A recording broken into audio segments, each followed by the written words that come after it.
Hello students, इसके पहले की क्लास में हमने पढ़ा था methods of preparing bank reconciliation statement starting with cash book balance and bank balance, जो कि इसका मेथड था, फॉर्मेट था कि कैसे हमें प्रिपेयर करना है। और starting with cash book balance यानी favourable balance as per cash book का एक क्वेश्चन भी सॉल्व किया था। अभी इस क्लास में हम एक और क्वेश्चन सॉल्व करेंगे favourable balance as per cash book का, या जिसको हम debit balance as per cash book बोलते हैं। पहले उसका क्वेश्चन सॉल्व करेंगे और फिर उसके बाद सॉल्व करेंगे unfavourable balance as per cash book का क्वेश्चन। तो सबसे पहले क्वेश्चन देखते हैं, दिया है On examining the bank statement of Green Limited, it is found that the balance shown on 31st March 2018 differs from the bank balance of rupees 23,650 shown by the cash book on that date. Cash book में कितना balance show कर रहा है? 23,650. From a detailed comparison of the entries, it is found that क्या पता चला कि first था Rupees 2,860 is entered in the cash book as paid into the bank on 31st March 2018 but not credited by the bank until the following day। यानी कि जिस दिन reconciliation statement बना रहे थे उस दिन तक बैंक में क्रेडिट नहीं हुआ था, पैसा जमा नहीं हुआ था। फिर इसके बाद क्या दिया है? सेकंड है bank charges of ₹70 on 31st March 2018 are not entered in the cash book. Cash book में हमने बैंक चार्ज को एंटर ही नहीं किया, जो कि कैश बुक से भी माइनस होना चाहिए था। फिर इसके बाद है अ bill for ₹5,500 discounted with the bank is entered in the cash book. Discount कराया बैंक से, कैश बुक में लिखा भी, without recording the discount charge of ₹270। Bank कुछ पैसा काट लेता है, वो पैसा हमने माइनस नहीं किया क्योंकि उतना कम मिला था, हमने उसके साथ ही रिकॉर्ड कर लिया, पूरा 5,500 ही रिकॉर्ड किया। फिर इसके बाद नेक्स्ट है cheque totalling ₹16,720 were issued by the company and duly recorded in the cash book before 31st March 2018 but had not been presented at the bank for payment until after that date। इस date के बाद भी present नहीं हुआ, तो हमने cash book से तो पेमेंट कर रखा है, माइनस कर रखा है, लेकिन पासबुक से अभी तक ये डिडक्ट नहीं हुआ क्योंकि बैंक में प्रेजेंट ही नहीं हुआ। फिर नेक्स्ट दिया है on 25th March 2018 a debtor paid ₹1,000 into the company's bank in settlement of his account but no entry was made in the cash book of the company in respect of this. एक cheque है, debtor है हमारा, जिसने ₹1,000 हमारे account में, bank company के account में direct जमा कर दिया, डिपॉजिट कर दिया, लेकिन कैश बुक में हमने उसको नहीं लिखा। लास्ट है no entry has been made in the cash book to record the dishonour on 15th March 2018 of a cheque for ₹550 received from Ram Babu. Ram Babu से एक चेक मिला था जो कि डिसऑनर हो गया बैंक में, और उसको हमने कैश बुक में लिखा ही नहीं, तो उसको लिखना पड़ेगा। Prepare a bank reconciliation statement as on 31st March 2018। तो सबसे पहले देखें कैश बुक का बैलेंस कितना दे रखा है। कैश बुक का बैलेंस है 23,650। तो balance as per cash book और प्लस में होगा क्योंकि बैलेंस है 23,650।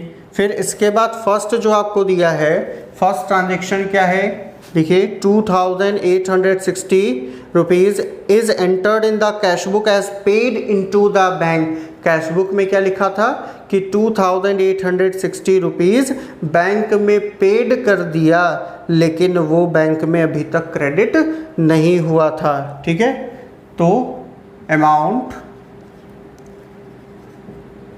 Paid into bank but not credited. अब ये प्लस होगा कि माइनस होगा, जो भी है वो देख लेते हैं। कैश बुक और इधर पासबुक, ये आपका क्या है? पासबुक है। बैलेंस जो दिया है वही ले लेते हैं, 23,650। अमाउंट पेड बैंक में जमा किया तो क्या होगा? प्लस होगा 2,860। कैश बुक में हमने जमा किया तो कैश बुक में ही लिखेंगे, लेकिन पासबुक में क्रेडिट नहीं हुआ था, यानी पासबुक में कुछ नहीं लिखा। अभी बैलेंस देखो कितना हो जाएगा, 26,510 कैश बुक का है, लेकिन पासबुक का कितना 23,650 है। हम कैश बुक बना तो रहे, ये बैंक रिकॉन्सिलिएशन स्टेटमेंट बना तो रहे, लेकिन किससे मिला रहे हैं? पासबुक से मिला रहे हैं। क्यों? क्योंकि स्टार्टिंग बैलेंस हमने क्या लिया? एज पर कैश बुक लिया। तो कैश बुक से लिया है, पासबुक के बराबर करना है, तो कैसे बराबर करें भाई? पासबुक के बराबर करना है तो पासबुक को नहीं बढ़ा सकते, हम इसी में बढ़ा घटा सकते हैं जो भी करना है। तो यहाँ से 2860 जो कि ऑलरेडी प्लस था उसे माइनस करेंगे तभी ये इसके बराबर होगा 23,650, यानी कि क्या करना पड़ेगा? माइनस करना पड़ेगा। तो इसको माइनस कर देंगे 2860। फिर सेकंड क्या दिया है?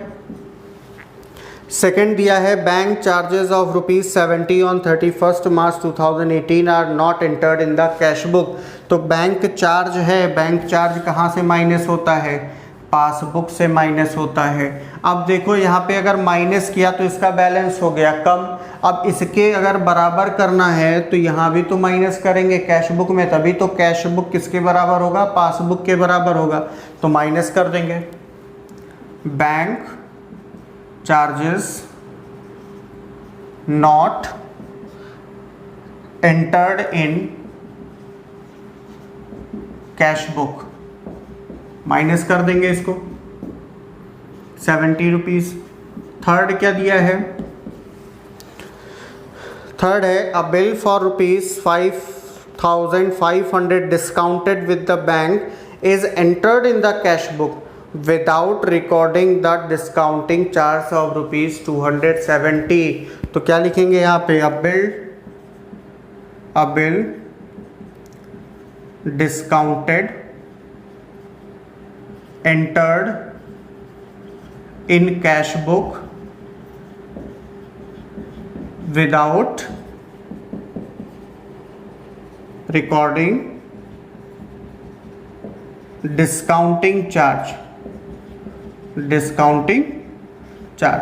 तो अगर डिस्काउंट कराया, मान लीजिए 5,500 का कोई बिल ऑफ एक्सचेंज है, ठीक है, हम यहाँ पे बैलेंस सिंपल बैलेंस ले लेते हैं जिससे कि दिक्कत ना हो। हमने 10,000 मान लिया कि बैलेंस है। अब 5,500 का बिल ऑफ एक्सचेंज डिस्काउंट कराया और 270 रुपीज़ उस पर डिस्काउंटिंग चार्ज लगा, तो 5,230 रुपीज़ ही तो हमें मिला बैंक में, हमारे अकाउंट में। लेकिन हमने क्या किया? विदाउट डिस्काउंटिंग चार्ज हमने कैश बुक में रिकॉर्ड किया। अब डिफरेंस देख लो कितना है, 15,230 पासबुक में और 15,500 कैश बुक में। कैश बुक में एंटर तो किया था ना, बस डिस्काउंटिंग चार्ज रिकॉर्ड नहीं किया। रिकॉर्ड करने का मतलब कि उतना हमें पैसा माइनस करना पड़ेगा। अब देखो डिफरेंस दोनों में क्या है कि कैश बुक 15,500 है लेकिन पासबुक 15,230 है। बराबर करना है हमें पासबुक के, यानी कि जो डिस्काउंटिंग चार्ज माइनस नहीं हुआ था उसे अब हम क्या करें? माइनस कर दें तो बराबर हो जाएगा। तो इसको क्या करेंगे हम? -270। फोर्थ देखिए क्या दिया है? फोर्थ है cheque totalling of ₹16,720 were issued by the company and duly recorded in the cash book before 31 March 2018 but had not been presented at the bank for payment. Bank में पेमेंट के लिए present ही नहीं हुआ।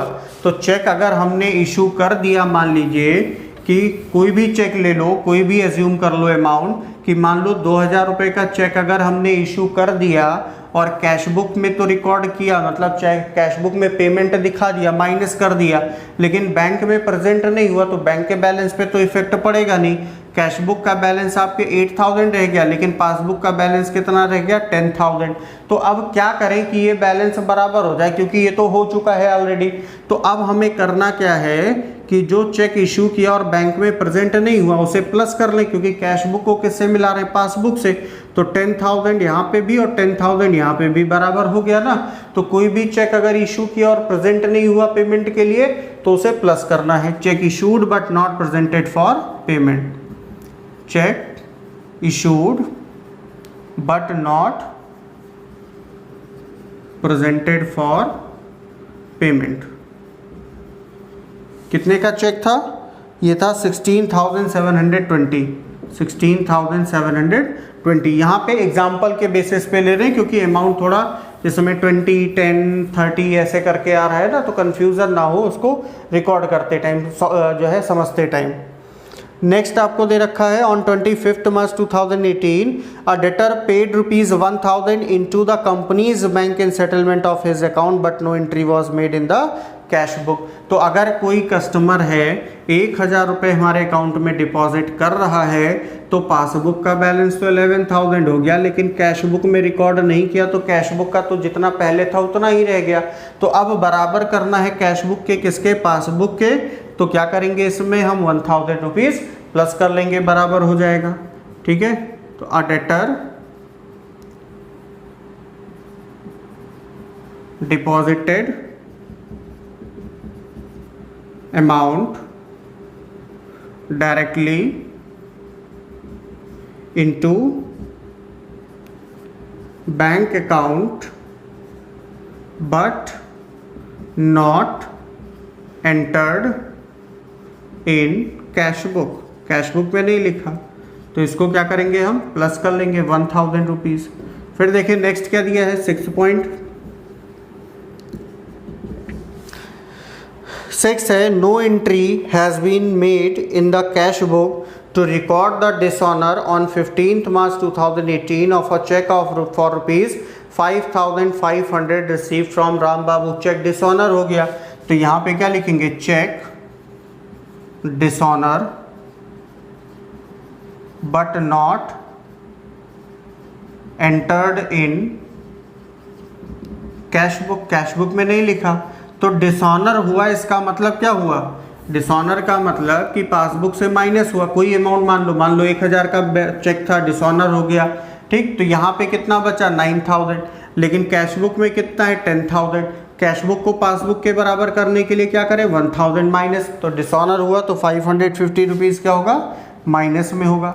अब एक line छोड़ के total करके बैलेंस से निकाल लें, तो इधर का टोटल कितना हो जाएगा 527 6 7 13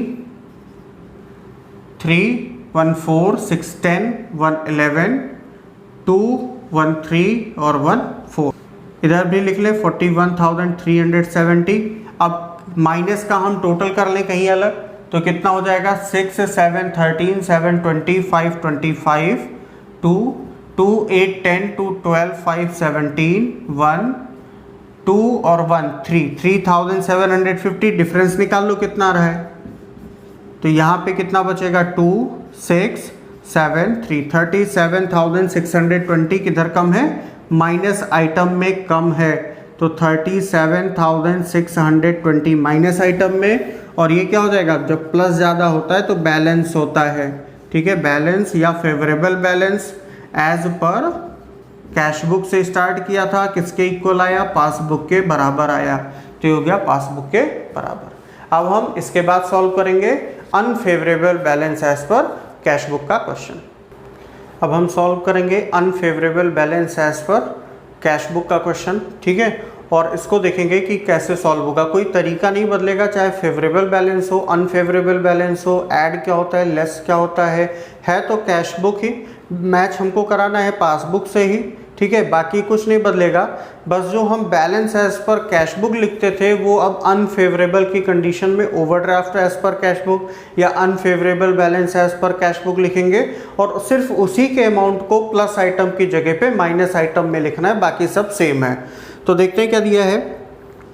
from the following particulars of a trader prepare a bank reconciliation statement as on 31 March 2018। First, bank overdraft as per cash book ₹52,100. Second, during the month the total amount of checks for ₹94,400 were deposited into the bank, but of these one check for ₹11,160 has been entered into the bank passbook on 5th। अब देखिए हमने क्या किया कि 94,400 rupees का cheque bank में deposit किया, लेकिन उसमें से एक चेक 11,160 रुपीज़ का चेक ऐसा था जो 31 मार्च को डिपॉजिट नहीं हुआ, वो अप्रैल में जाके डिपॉजिट हुआ। और हमें ध्यान क्या रखना है कि जिस दिन रिकन्सिलिएशन बना रहे हैं उस दिन बराबर होना चाहिए बैलेंस। ठीक है, तो इसको ध्यान में रख के अभी मिलाएंगे। नेक्स्ट दिया है आपको during the month checks for rupees 89,580 were drawn in favour of creditor, मतलब चेक हमने इतने का इशू किया है।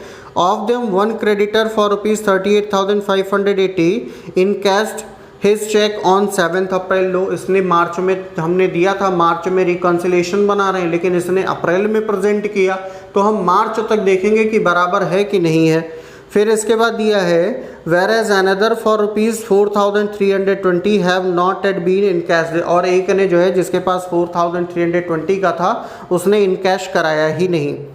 फिर नेक्स्ट दिया है as per instruction the bank on 28 March paid out rupees 10,500 to a creditor but by mistake the same has not been entered in the cash book. हमारे इंस्ट्रक्शन पे बैंक ने क्रेडिटर को payment तो कर दिया, लेकिन गलती से उसको हमने कैश बुक में लिखा ही नहीं। फिर इसके बाद दिया according to agreement on 25 March a debtor deposited directly into the bank rupees 9,000 but the same has not been recorded in the cash book. एक एग्रीमेंट के थ्रू एक डेटर ने हमारे अकाउंट में 25 मार्च को बैंक में 9,000 रुपीज़ डिपॉजिट कर दिया, लेकिन हमने उसको कैश बुक में अभी तक नहीं लिखा। फिर नेक्स्ट दिया है in the month of March the bank without any intimation debited his account for rupees 120 as bank charge debit कर लिया बिना किसी इन्फॉर्मेशन के, and 180 rupees credited as interest, और 180 रुपीज़ एज इंटरेस्ट क्रेडिट भी किया। लास्ट दिया है cash deposit of rupees 5,780 in bank was recorded as rupees 7,580। हमने डिपॉजिट किया 5,780, लेकिन बैंक ने रिकॉर्ड कितना किया 7,580। The error was rectified by the bank before 31 March 2018, और बैंक ने इस गलती को 31 मार्च 2018 से पहले सही कर लिया, यानी कि उसने सही कर दिया कि 5,780 है। तो जिसका रेक्टिफिकेशन बैंक कर चुका है वो भी बिफोर 31 मार्च, जिस दिन हमें रिकन्सिलेशन स्टेटमेंट प्रिपेयर करना उससे पहले, तो उसकी वजह से कोई डिफरेंस शो नहीं होगा, मतलब लास्ट ट्रांजेक्शन हमें नहीं लिखना है।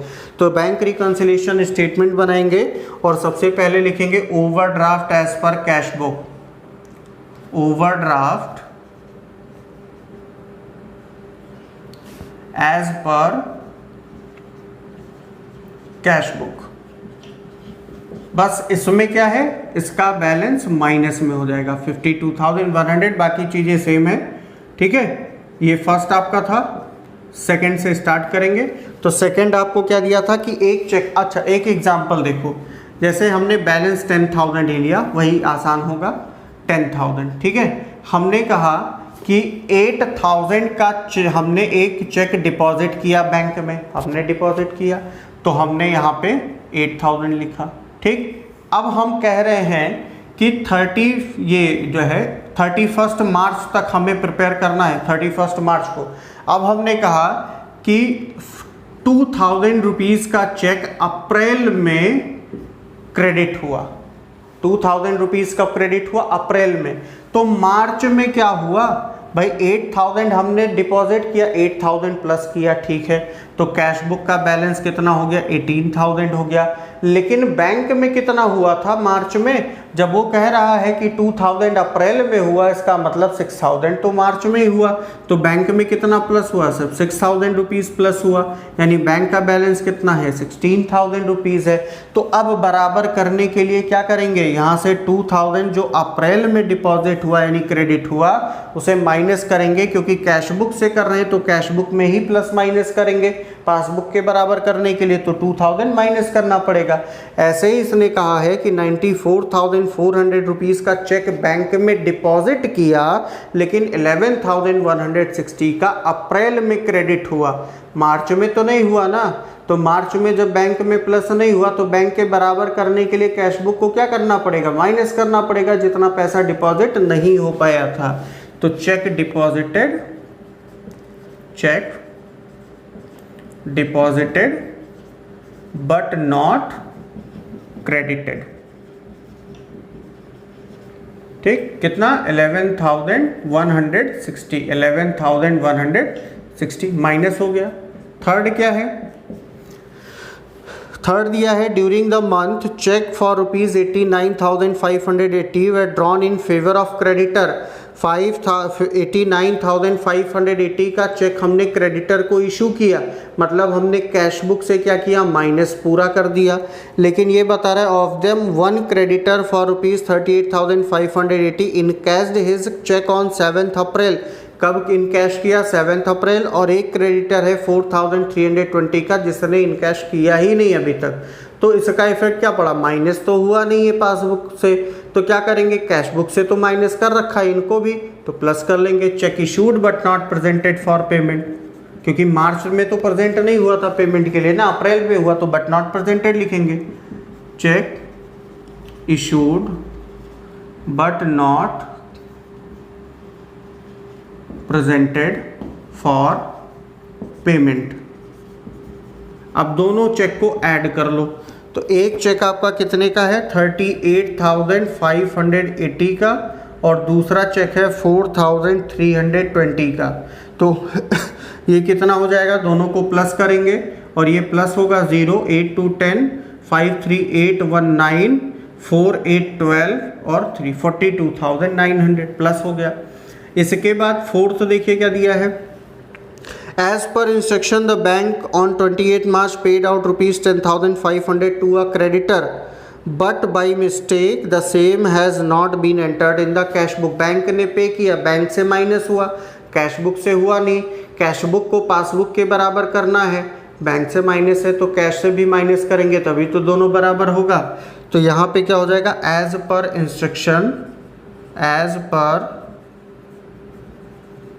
Instruction bank paid amount to creditor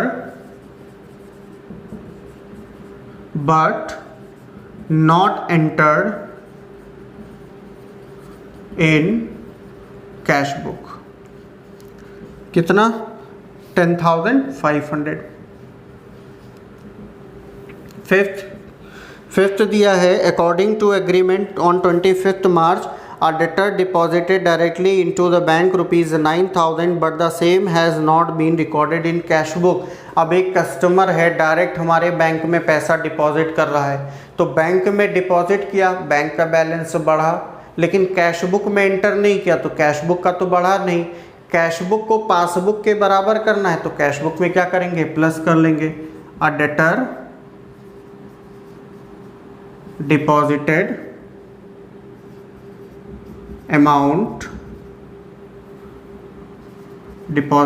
amount directly into bank account but not entered in cash book, तो प्लस कर लेंगे इसको, प्लस आइटम में जाएगा 9,000। फिर इसके बाद क्या है, 6, और 6 क्या दिया है, in the month of March the bank without intimation debited his account for ₹120 as bank charge and credit the same for ₹180 as interest. तो बैंक ने डेबिट किया, बैंक का डेबिट होता है माइनस, और उस बैंक ने क्या किया, माइनस किया। कैश बुक को पासबुक के बराबर करना है तो माइनस करेंगे। Bank charge debited by bank, कितना डेबिट किया, ₹120 माइनस कर देंगे।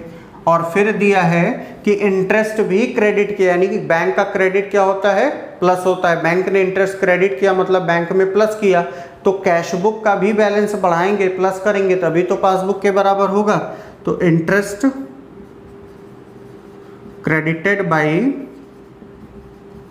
बैंक, कितना क्रेडिट किया, ₹180। और लास्ट ट्रांजेक्शन बताया था कि नहीं होगा, क्यों नहीं होगा, क्योंकि दिया cash deposit of ₹5,780 in bank was recorded as ₹7,580। तो एरर क्या हुआ, ज़्यादा कर दिया बैंक ने। The error was rectified by the bank before 31 March 2018। 31 March 2018 से पहले बैंक ने सही कर लिया, तो रिकॉन्सिलेशन हम 31 मार्च 2018 को बनाएंगे, तो इस दिन हमें ये गलती मिलेगी नहीं, क्योंकि ये तो पहले ही सुधारा जा चुका है, तो अब हम इसको नहीं लिखेंगे। तो एक लाइन छोड़ के टोटल कर लें, देखिए कौन सा साइड ज़्यादा है। तो हमको तो क्रेडिट ही ज़्यादा लग रहा है, तो यानी कि माइनस आइटम को प्लस कर लें, कितना हो जाएगा 6 2 8 1 1 2 5 7 7 और 1 8, फिर कितना आएगा यहाँ पे 2 1 3 3, फिर उसके बाद कितना आएगा 5 1 6 और 1 7, 73,880। अब प्लस आइटम का टोटल 42 प्लस 9,000, तो ये हो जाएगा 51,900 और 52,080, तो 73,880 से 52,080 माइनस करेंगे तो ये कितना बचेगा यहाँ पे 21,800 रुपीज़। तो प्लस ज़्यादा है, माइनस में आएगा 21,800 रुपीज़, माइनस ज़्यादा होगा तो रिजल्ट ओवरड्राफ्ट ही आएगा। Overdraft as per cash book से लगा रहे हैं तो किससे क्या आ जाएगा, पासबुक के बराबर आ जाएगा। तो ये था हमारा unfavourable balance as per cash book का क्वेश्चन। और फेवरेबल बैलेंस अनफेवरेबल बैलेंस एक ही तरीके से सॉल्व होता है, बस फर्क क्या है कि जो स्टार्टिंग दिया होगा बैलेंस, जो हमारा कैश बुक का बैलेंस होगा, अगर वो फेवरेबल यानी डेबिट यानी कि balance as per cash book है तो प्लस में होगा, अगर अनफेवरेबल क्रेडिट या overdraft as per cash book दिया है तो वो माइनस में होगा, बाकी चीज़ें सेम होंगी। ठीक है, तो आज की क्लास ख़त्म हुई। हमने इसमें जो है 2 क्वेश्चन सॉल्व कर लिया, जिसमें एक फेवरेबल था एक अनफेवरेबल था। अगली क्लास में हम स्टार्टिंग विथ पासबुक बैलेंस से स्टार्ट करेंगे, फेवरेबल और अनफेवरेबल का क्वेश्चन सॉल्व करेंगे। Thank you.